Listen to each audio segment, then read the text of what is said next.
Hi, Steve. Hey, Jim. What? Wait, just a sec. That don't look like no radio wasteland. You know what? Shh. I'm in my secret spot.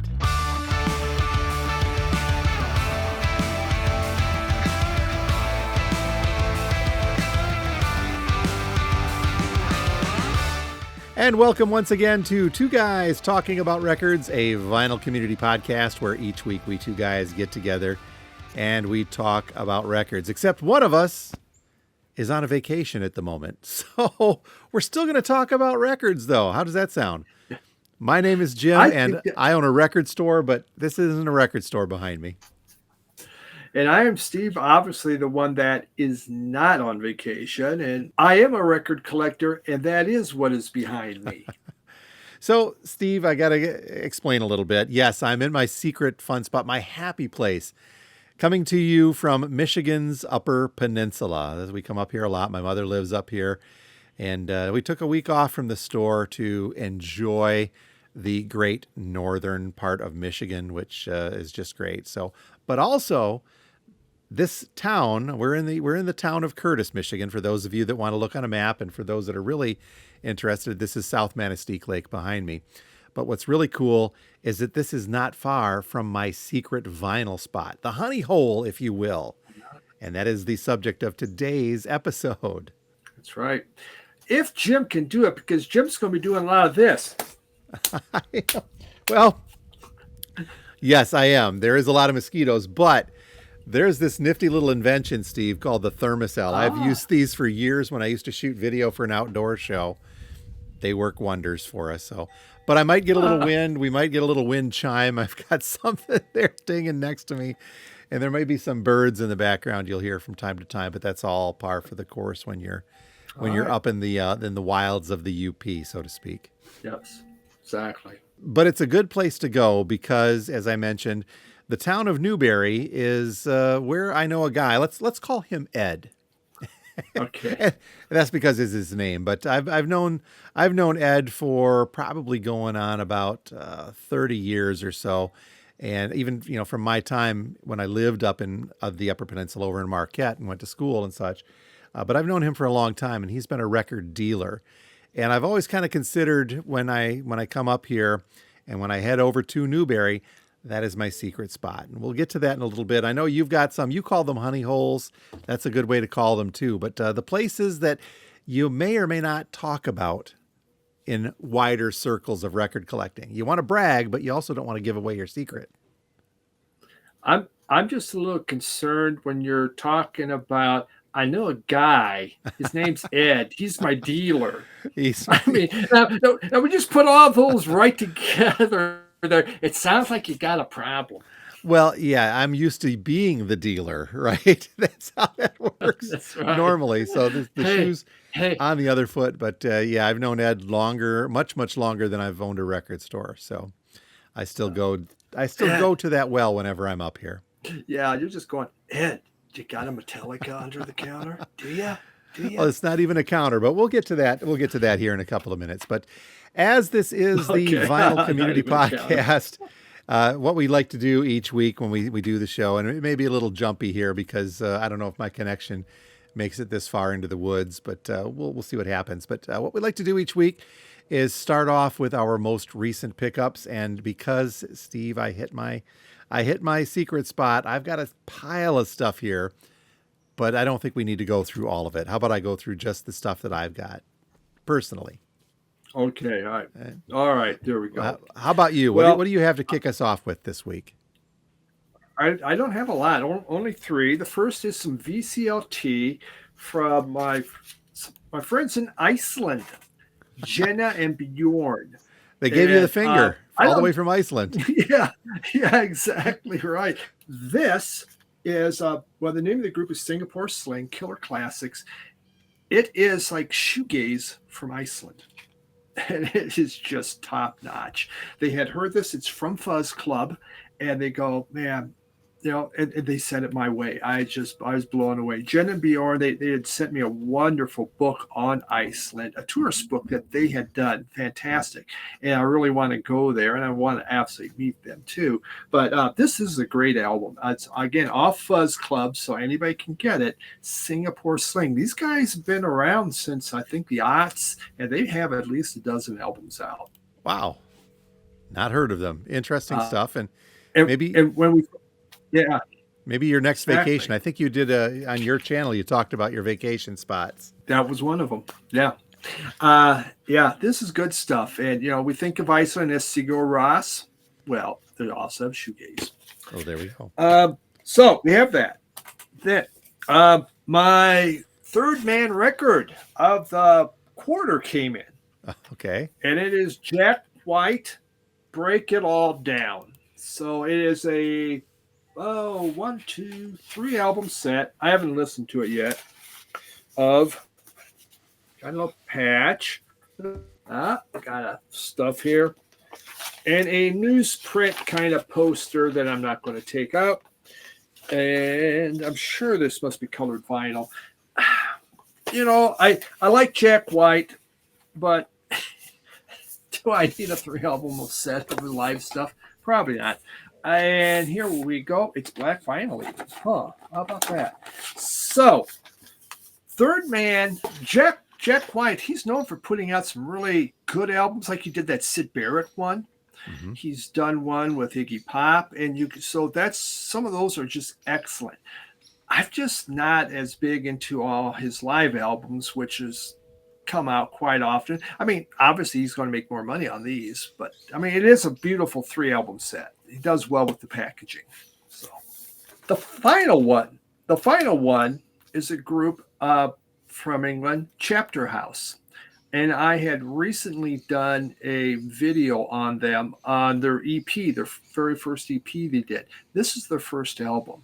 It's shoegaze, and it's incredibly good. This is highly rated as one of the better shoegaze albums ever made. And totally agree. I was trying to figure out at first what the hell that was. It's a cat. Okay. Yeah. I'll take your word for it. Yeah, I go, what the hell is on that front cover? No, it's a cat curled up. But this came out, I believe, in 1990, 1991. Just awesome shoegaze stuff. Their next album, they began to change it up a little bit, which, happens because the times were changing. And it does have there we go. That's all I have for the week, Jim. All right. So I'll let you go on for the next hour and all yours. Well, all total, Steve. Up here, I think I bought about 100 records. Now, again, most of them are going to be for the store simply because I need to pick up some fun stuff for there once in a while. But I did pick up some stuff for myself, including something that, I really wasn't quite sure about. I've seen this album before, but didn't know too much about it until I picked it up, and now I'm learning even more about it. And this is very timely as well, because there is a Billy Joel documentary coming out on one of the streamers. I think it's a 2 or 3 part documentary about his life and times, as well as they just reissued a whole bunch of Billy Joel's previous catalog recently, and they're kind of calling it the 50th anniversary of him as an artist. So I ran across at my secret spot a copy of Cold Spring Harbor, Billy Joel's first album, and I have to kind of call my notes up here because, again, I wasn't too familiar with this. 1971 is where that is from. Now, what's kind of cool about this is and this is up my alley, is that it is a promo, kind of. There are promo issues in Discogs. But this one on the labels, and it's really tough to see on here, it says DJ copy instead of promotional. So when I'm trying to go through Discogs to look for this, it's not in there. There are 2 promo versions from the U.S. from 1971 on the label, this Family Productions label, which I'll get to here in a minute. So there's 2 promo copies of this. but not a DJ copy. So when I get back and we get things up and running again, I get to put this one into Discogs and see where it runs. It's not a cheap album by any means. I forget on Discogs, but the other promos bounce between 50 and 75 bucks a piece. So it's rather, it can be pricey. Now here's what I found out. Do you know anything about the history of this album and specifically what happened with it, with the production? Absolutely not. Not his biggest album. Nope. There was Family Productions, which was the label that he was on before he signed, I think, to Columbia after this album, and then he hit it much, much bigger. This was his debut album. He put his heart and his soul into it, and when it was released, he had a listening party for all of his friends. He threw it on the turntable, and all of the copies of this from the first pressing copies were pressed at the wrong speed. They mastered at the wrong speed. And so he likened it as to sounding like the Bee Gees or the Chipmunks with his singing voice. It was just sped up a little bit. So I'm interested to see. When I get back to the store, I'll throw this on the table. I've got the pitch correct on my technique, so I can see if it'll fix it. But I guess he was so furious at his listening party that it was mastered incorrectly that he took the record off and threw it like a frisbee and smashed it. So, and it also strained his relationship with the record label. I guess the guy that started the Family Records was a friend of his, and the head of the label is the one who was in charge of mastering on here. It even says on here, Artie Ripp, produced and directed by Artie Ripp for Just Sunshine Incorporated and Family Productions Inc. So this one, I think it's a lesser known one from Billy Joel's catalog. And it wasn't until it was repressed a little later, and I think that was part of the Columbia deal, or another label afterwards, really, that they mastered it correctly. So, but by that time, I think the initial push of that record had passed. So Artie ripped him off. Pretty much. And which, I think the song, the lead track on this is She's Got Away, which is, I think, it's a good song of his. But I don't think it really made traction until it was on, I forget the name of his first live album, compilation that was on there, where that song in particular started catching some traction. But that's about it on here as far as bigger hits go. But I thought that was an interesting story, and I was surprised that was such a valuable record. Next up, I've got something I've got especially for you, Steve. All right. I got the Smithereens especially for you. A little hard to see. I take it. Oh. I already have this album in the collection, but this is a picture disc. This is an original picture disc from the 80s of the Smithereens, and especially for you. So that's kind of a really cool edition. Again, that's the era where the picture discs probably didn't sound as good, but still a fun one to get. Yeah. Other quick pickups. I got these, believe it or not, out of my Secret Spots dollar bin. He's got some dollar boxes tucked away in the garage. I picked up a copy of Alarm Strength, picked up a copy of the English Beat and Special Beat Service, which has got Save It for Later. I've got the English Beats, or the Beats Greatest Hits, which is usually, I think they're one of the groups where the greatest hits is enough to have, but still for $1, I couldn't pass it up. Another promo, and I've had this in the store a few times, and I've listened to it. And it's actually it's fun music from Loudon Wainwright. You remember him as the Dead Skunk in the Road singer-songwriter. This is his Loudon Wainwright III, his T-shirt album. And I've listened to this a few times. There's some cool stuff on here, but this is another white label promo from Arista. So again, couldn't pass that up, but that was also in the buck bin. So I kind of got lucky on that. Not from the dollar bin. I picked up a MoFi original master of Bob Seger's Night Moves. That was in the MoFi box. I don't know. I'll have to decide whether or not I want to keep this. I have a really nice copy of this, but it's a MoFi, right? So you have to kind of decide from there. I also have a copy of this, but I don't think it's in very good condition. This is an artist by the name of Mark Mitchell, and his album is called Unsung Songs, which raises the question, once he records them, he has to sing them, then they're no longer unsung. I'm a little confused. This, It is. this, by the way, though, is an artist from Marquette, Michigan in the 80s. And what's actually really, really cool when you look at the back of this, I know two of the guys that are on here from my time in Marquette, from some of the bands that they were in, and performers on here as well. There's some really neat stuff. It's really folksy, country-ish stuff. As I said, I do have a copy of this, but I doubt I'll find this on Discogs, but you never know. Or not Discogs, on it is in Discogs, but I doubt I'll find that on Spotify for the playlist. Yeah. And then finally, I've had this, and we actually put the audio to this up on our YouTube channel, but I did not have a copy because somebody had lent me a copy to put up on YouTube and clean it. This is Fred Bear's Hunting Secrets. America's #1 bow hunter tells his secrets of hunting to Kurt Gowdy. And Fred Bear is he's an archery hunting legend here in Michigan. And it's just some neat spoken word stuff. And again, I do have the audio to that. The full audio is up on our YouTube channel if anybody is curious. Again, that's not going to be on Spotify. I would almost guarantee it. Yeah. So, do you want me to do your pickups for 2 weeks from now? No, let's keep them in suspense on that one. Okay, especially since you're going to have to censor at least one or two of them, I think. Yeah, At least one. I forgot about that. For those that are curious, the deal is that whenever I hit this secret spot of the honey hole, I text Steve a lot and I say, "Man, I hope you're not working. And do you want this? Do you need this? Do you want this? Do you need this?" And I send Steve a bunch of texts to get that. So you picked up a couple of things that I'll get sent to you, and you can show them off at that point. Yeah, but exactly. I have another handful here, Steve, that I picked up. These are all from my Secret Spots dollar boxes. So super cheap, super fun stuff.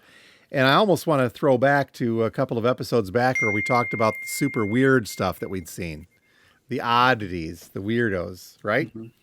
I doubt I'll keep these, but these are fun. I've got a Peter Ustinov, the brilliant humorist, takes a devastating look at sports car racing. So it's Peter Ustinov talking about racing. A devastating look. A devastating look. Not just a look at it. Wow. How about Hal Willis, Mr. Lumberjack, Volume 2? I'm going to be a bit lost on this one because I don't have Volume 1, so I'm not quite sure what good that's going to do me. This one looks fun too. These are probably all going to end up in the store, but they're still fun to get. Ski Songs by Bob Gibson. This is the Upper Peninsula, so of course we're going to be skiing. So how many songs about skiing can you think of? Yeah. Right now, Daryl over in Canada is going, wow. If I only had that. Couple more here. Boating songs and All That Bilge from Oscar Brand. So I'm picking up a lot of these odd ones. And then I should have put this one first. Another hunting, and I had no idea who this was, but I picked it up.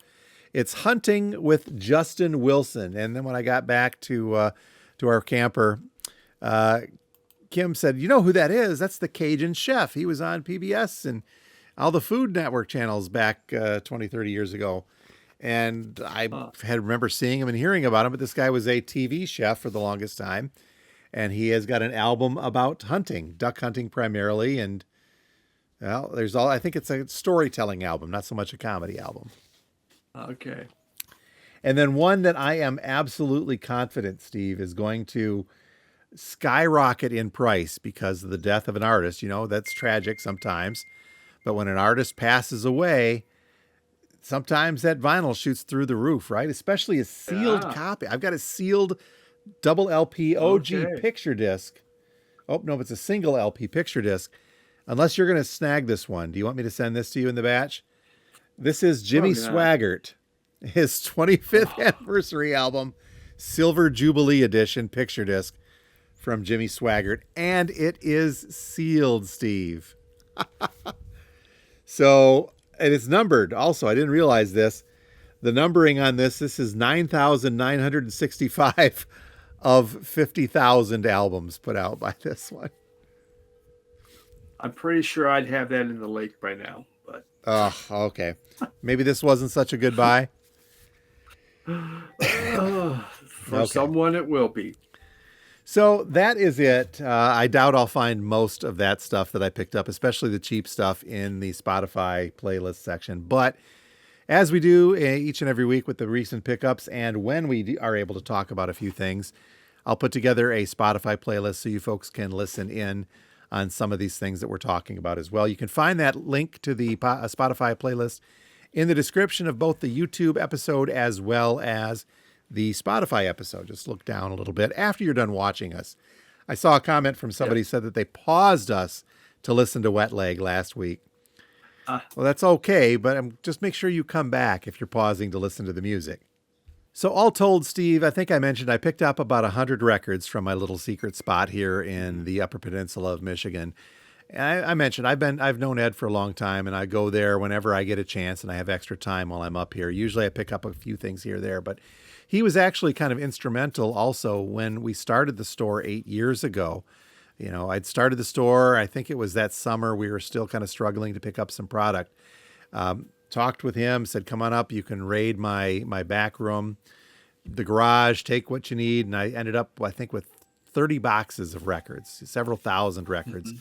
to help get us off. Now, most of them were country and not some great sales stuff, but there was a lot of product in there that really helped us get going.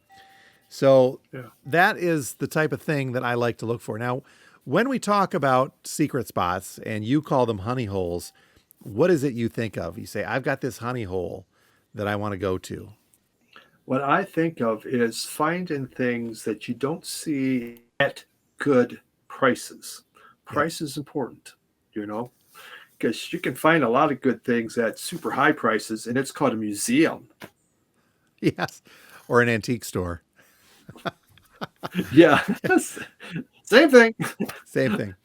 Now, for most folks, and this is actually kind of fitting that I'm sitting in front of a lake, you would think of a secret spot. Have you done much fishing or hunting in your life, Steve? I got those two hunting albums here, but are you much into fishing at all? Or I fished as a child, and when my children wanted to fish, they went through 2 years of wanting.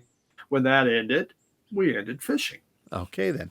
Well, amongst people who like to go fishing, whether it be a small lake or a spot on a bigger lake, if they know of a spot, a honey hole, a secret spot where the fish are biting, or if you're a hunter and you know Yeah. of a spot to go to, and you see people say, "Well, I had great luck fishing. I got a walleye this big," and then the other fisherman, "Well, where did you get it?" You go, "Well, on the lake. Uh-huh. I got it out there." You're not going to give up that secret spot because that's your go-to.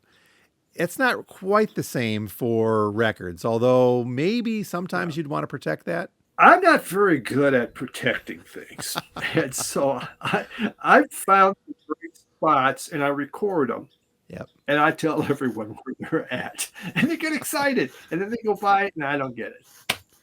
Well, you did have that one since you moved to Colorado, and this is almost kind of it's not really something that is going to be maintained because I know this very well as a record store owner.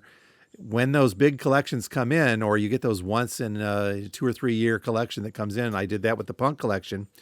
It's a Yeah, finite number of albums you buy. And so when those are gone, they're gone. So that may turn a record store like ours or the one that you run into as a good honey hole to go to, but only for a limited amount of time. yeah.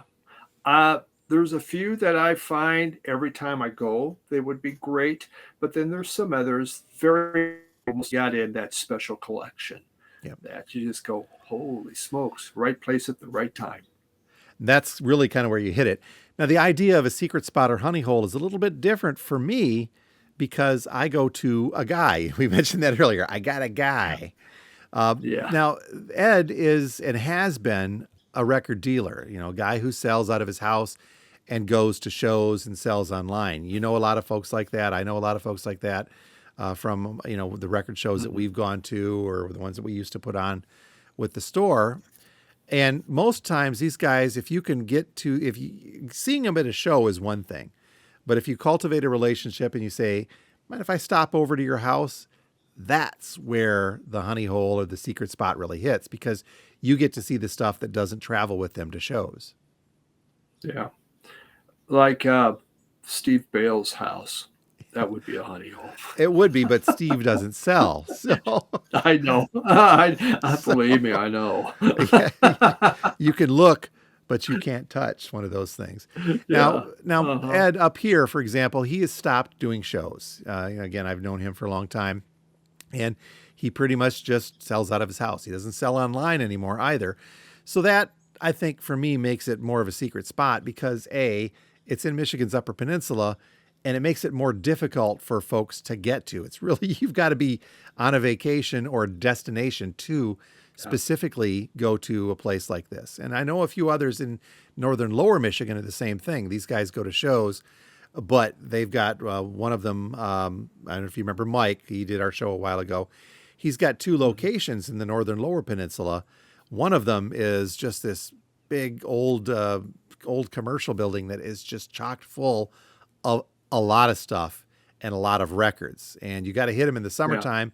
I made the mistake of calling him once in the winter, and he said, "Well, I got to go down there.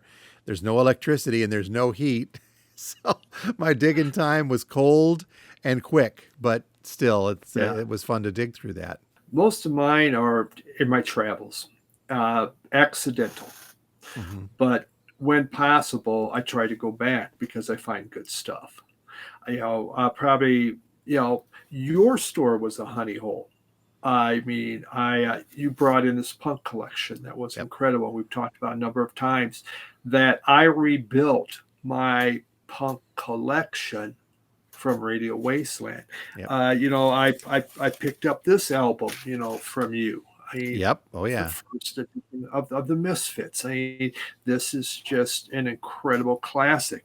Not the cheapest album, but yet you price things fairly, so that makes it a honey hole. And I mean, I've found good thing after good thing, but I was there every week. So I was, able to see what was coming in, what you put out, and a lot of stuff I like, others, weren't grabbing. So, or it was expensive for That, well, them. there's always that, but again, that was a limited number. I mean, I still have a few things left from that collection, but all of the big stuff is long, and the real sought after stuff has long been picked over. But then, Yeah. I was lucky enough to get that psych collection too. So that for that, a lot of psych stuff, that was that same thing. But again, Mhm. once that's gone, that's gone. Yeah. And, there was that one we talked about. It was not far from me, Castle Rock, Yep. Michigan, Bogies West. And, I found a number of things, but this was the big one. This perfect, almost mint condition Muddy Waters album. And it was priced very low because they don't sell blues. I walked in there, it was. But I went back 3 times and bought more albums there. A huge David Bowie collection was in there. And I got in there late. But I told others about it. I put it on my channel. Hey, they got this going on down there, and it created some traffic for them. But this was just an incredible. I mean, I got a great Howlin' Wolf in there. Other good things, but it was a limited honey hole. I've gone back and it's like nothing I wanted. So Well, it also really, I think, comes into play too if a store like that does sell online. If they've got a Discogs store that they utilize, or if they're active on eBay, that tends to, you're going to get more into the marketing side of things. Now, we've talked before on here about how I've stopped selling on Discogs, and I don't know if I'm softening on that with some things or not, but for now I'm not. But that means that people have to seek us out. They have to watch my channel. They've got to watch our drop videos. And I do. I've got some mhm. folks in different parts of the country that watch these and they order from me in that fashion, which works just as easily. But these other stores, if they have that capability, they just have to be able, people have to be able to find them. And I think that's where a channel like yours really comes into play. Yeah. There was one. It's in West Virginia, and it's up toward Morgantown, and I went onto my computer and I go record store. I go, oh, here's one. It's in the country. Well, that's odd. So I began driving there, and I'm kind of following a holler. You're following a creek. You're winding Hmm. around, and I get to this town, and it's just a single lane town. One road going in, and the downtown's just dilapidated, falling apart. An old industry apartment door, and it takes me to a house. It's sitting on a kind of a hill. It's like Psycho. I'm going, I ain't going in there, man. I'm not doing this. I mean, the town was like it was on opioids, an opioid. I mean, it was scary. So I left, but I talked about this on my channel, and someone goes, "No, there's a church there that has a record store." I go, "What?" Really? So I went back, and right when you come in, there's an old church, and you walk in there, and the whole sanctuary now is online sales. Wow. It's just tons of stuff, but they have a store in the front part, and I found incredible stuff. Psych, import. It was amazing, but I had the flood. I lost all this stuff that I bought there. But I think it was Cassville, West Virginia. Just a tiny. It is the scariest. I mean, you wouldn't want to. I mean, to get out of your car, you're just afraid that you're going to get killed. You know, it's like who's this guy. But yeah, it was phenomenal place. And they were very nice. Hey, if you want to go back and look at what we got in the online area, go ahead. Just wonderful people, but in an Now, old church. I've got a story that's somewhat similar to that. Again, earlier on during our time in the store when we had opened up, I was looking for records wherever I could get them, and I made some contacts with a lot of the dealers that go to a lot of the shows. And everybody said, "Oh, there's this one. I'm not going to mention who he is. He's in the northern Lower Peninsula again, that kind of way north." And I said, "You got to stop by. You got to give him a call. He sells out of his basement. He's got a lot of cool stuff. Go check him out." And I went ahead and I said, "Okay, it's a little bit off the beaten path. So my normal trek up and north is just up 75 and back, but I had to go off track for about a half an hour, 45 minutes out of the way to get to this. I made a call and made an appointment to go see this gentleman. And I did. He met me and led me down to his basement. And true to form, he had a lot of great records in the basement, a lot of great rock. Yeah. But the problem was the other side of the basement was being used as a marijuana grow operation in the days before it was completely legal recreationally here in Michigan, but medicinal. Yeah. He's like, "Don't worry, I've got a medicinal license, so this is okay. It's okay down here." But here's the deal. I don't know if you've ever seen a grow operation, Steve, or not necessarily even that, but even a greenhouse for growing plants and vegetables. What's one thing that an indoor grow operation needs to thrive? Moisture. Humidity. Yes, a ton of humidity and Yeah. moisture. So you've got one side, and there was some plastic that visqueen up there, but the other side, it just couldn't. You couldn't get away from the smell. You couldn't get away from the moisture. And yes, all of the records were plastic sleeves, but every single one had this level of grime on it. So here you are looking at this fantastic collection of records that are available to grab and bring in, but every single one of them's just got a little, let's call it funk to it. Yeah. Yeah. There was a spot in the mid part of Michigan. I believe it's Chase, Michigan. And again, I pulled up and where is this? I mean, it's like it's in the middle of nowhere. And again, it was a town you go into, and it's like two roads. There's a highway and then there's a Yep. side road. Everything's closed. There's no businesses. There might have been a gas station, but I go onto this back side road. It's a gravel road, and there's a trailer house. And in that trailer house was a record store, of all things. And it had tons of records. And they were at good prices. There wasn't a lot that I wanted, but for those that want a on that, and I'm sure going up, during the summertime they get busy. But it was incredible what you found. I guess that's what makes it fun, though, is when you can find these real out of the way places, whether it be a store, whether it be a dealer, or somebody who works out of their home. I don't know if I would consider. We did a whole episode on garage sales, and I don't know if I'd consider that to be a honey hole, unless you just happen across one and just say, "Oh yeah, I got a ton of records. Yeah. Come on in and take a look." That may be something along those lines, but. For you, it's those stores that get the stuff, or the real off the beaten path places that you find.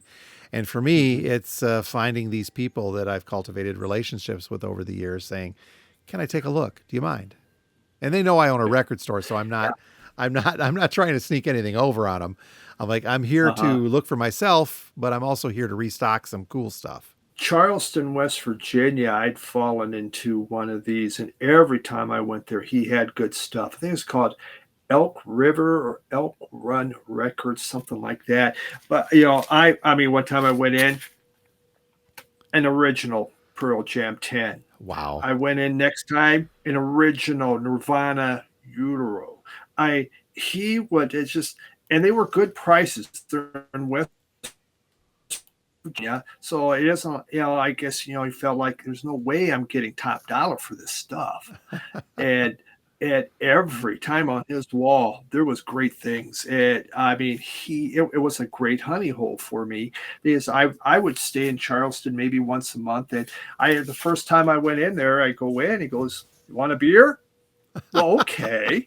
He has a cooler. Here's a beer. That Start gets a shopping. little All right. that gets a little So dangerous for record shopping, I would imagine. it is. It's West Virginia. It's okay. What the But it was a great store, and he was just fun. He'd bring in live concerts. I mean, I got there one night, he had a live concert going on, and just yeah, he got me into bluegrass too, and helped me along with That's bluegrass, West cool. Virginia bluegrass, right? And Yeah, that was a nice one. I would imagine as your career shifted into your retirement-esque thing in the business ownership with your son and working with the pool cleaning, you're more grounded now. You're not traveling just around the country and in some cases out of the country where you can find all Yeah. these good things. So you're limited to the stores that you're discovering within your easy travel distance. Yeah, very much so. Whenever we go out, my wife knows I'm checking record store, record store, record store, what I can find. Some of them aren't there. I just find them. But that's a big part that I miss of the travel. I mean, because you come up, there was one in Ohio. I don't know. We'll just call it middle of nowhere, Ohio, because I haven't a clue I can't figure out where it was at. Little kind of place. Find something like this out there. It was from her father's collection that she had because her father had started these. And I mean, this is just a hard album to find and just Nightcrawler and the Little beautiful Black record. Egg. I have heard of that. Yeah, yeah, it's a great garage classic from the '60s, but just middle of nowhere. And there's Wow. this record store, and those are the ones because they do get in stuff, but they don't always get the right people that want to spend it or buy it or whatever. But they have them That's at good just it. prices. Not many of them have Steve Carlson wandering through their door at a moment's notice saying, Okay, I'll spend that. I don't. let's You know what? I don't need to retire. let's bring the fishing back in and say, we got one on the hook here. Let's bring him in. Yeah, Yeah. yeah, And it yeah. doesn't always work out though too. I mentioned that up here there's a couple of other folks, but most of these go to antique stores. And I did visit an antique store today based upon a lead that my friend Ed gave me. He's another guy here in town that deals records, and when I went over to visit with him yesterday, after getting all those records from Ed, I still didn't have enough, of course. But this gentleman just kind of showed me his operation and said most of my stuff is over at this antique store. If you want to go stop and take a look, which I did today, and it's a neat little collection, maybe 8 boxes worth of stuff, mostly common, but I did find a couple of cool things, and we've talked a lot about antique store prices. These were at the edge of not being bad at all. They were almost there, but not quite. Okay. But I picked up a couple of The cool edge. things. Yeah, and the edge of being antique store. But I picked up this one. This is let me click over here, a bootleg Bachman Turner Overdrive, Powerhouse, and a German bootleg live stuff from them that I'd never seen. It was very, very affordable when you consider the price of a bootleg versus an antique store. And Yeah. then don't know what I'm going to do with this. I may keep this one. This is Journey, and it's a Journey album that I had not seen. It's called Dream After Dream, and it's a half-speed master, a Columbia half-speed master. Did a little bit of reading. This is Steve Perry, Greg Raleigh, Neil Sean, Steve Smith, and Ross Valley. So it's Journey, the classic. And I guess that this is almost a soundtrack of sorts. So I'm going to have to do a little more digging on this before I decide what I'm going to do with that. But it's a little pricier, but still not bad for that little hole in the wall. And then finally, I just grabbed a quick Taj Mahal because I felt like a Taj Mahal. So I grabbed Music for Ya. for you. Okay. But overall, sometimes Wow. they work, sometimes they don't. This was a neat little store, an antique store to go to, and I knew the owner from years ago up here as well, so I got to reintroduce and say hi to him, and went over to the specific records section and did a quick dig through that. But not something that I would call a honey hole because it wasn't stuff that I was really looking for, but antique store stuff more than anything. A lot of Elvis, a lot of Johnny Cash, that type of stuff. Yeah. There are those great stores that are out there. It's just oftentimes we fall into them. It is easier now where we can look up record stores, what might be a. Oh yeah, yeah. It's just easier now to find so many of these places, which makes it great. And again, if they're selling online or if they do shows, that makes it a lot more people are going to know about it. So it's not so much a secret spot or a honey hole like we've been talking about, because lots of other folks know. And, you mentioned you put them out when you find them. If it's a great spot to go to, you put it on your channel. I'm talking about them here, and I'm talking about the longtime relationship I've had with the guy that I know up here. But at the same time, it feels secret to me because it's so hard for most people to get to. Now, folks are going to seek him out and find out who I'm talking about and then go from there. But I would strongly recommend taking a vacation in Michigan's Upper Peninsula and checking that out in Newberry. How about? And this is brought to you by the Michigan Tourist Council, one of our proud sponsors. No, they're not. But, I'm not going to pass this up, Steve. I'll tell you. This is the happy place. How's that? You have to have those. But this goes back to the backside of owning a store like ours. Is I'm up here enjoying the sun. We had a little rain earlier, but I'm up here enjoying the lake and the woods, and that means the store is closed. So I'll have to catch back up when I get back. It's not a honey hole or a secret spot when I'm not there, I suppose. Yeah, but you got a bunch of ducks behind you. Are they walking around? Okay, yeah, they are. I see them. Yeah, they're coming up to hit the bird feeders too. So that's the wildlife we got. So what do you folks think? Do you have a favorite spot you like to go to, whether it's a store or whether it's a dealer that you may know that'll let you take a look through their collection? Or do you just happen across them once in a while like Steve does? Let us know down in the comments how you handle the secret spots. And do you keep them a secret? Is it that fishing hole that you don't want to tell anybody about because you can go there and find great punk rock? Yes. Damn it. I know. What kind of bait do you have to use for early Sex Pistols and Clash? Just a picture of me. Just throw it out there. Hey, come in here. Come in here.